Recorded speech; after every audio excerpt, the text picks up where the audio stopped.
Déco dans le présent pour mieux construire l'avenir. La chronique d'Interentreprise avec Francette Florimond. Bonjour, j'espère que vous allez bien. Quelque chose de pas très joli se prépare. Pour faire passer la pilule du Mercosur aux agriculteurs, le gouvernement s'apprêterait-il à faire sortir les élevages industriels du régime des installations classées pour la protection de l'environnement, la nomenclature ICPE? Un peu d'histoire pour bien comprendre de quoi on parle.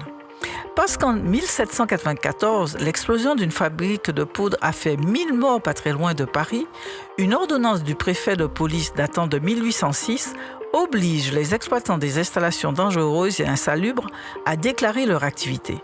En 1917, une première loi améliore le dispositif, suivi d'un renforcement de la législation en 1976 avec la création d'une nomenclature précise. Ensuite, l'explosion dramatique de l'usine AZF à Toulouse a inscrit dans le marbre le renforcement de la prévention.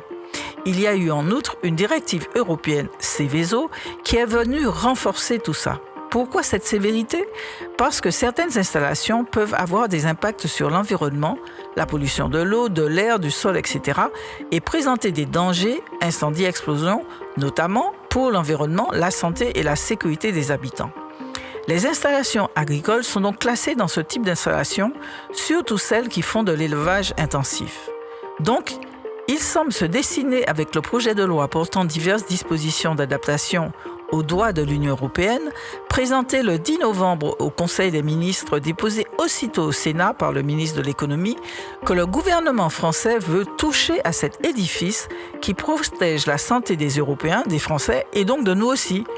Ceci au motif que cette transposition dans le droit français de cette directive européenne avant le 1er juillet 2026 serait compliquée, notamment en ce qui concerne les émissions industrielles. On continue demain. Prenez soin de vous. Déco dans le présent pour mieux construire l'avenir. La chronique d'Interentreprise avec Francette Florimond.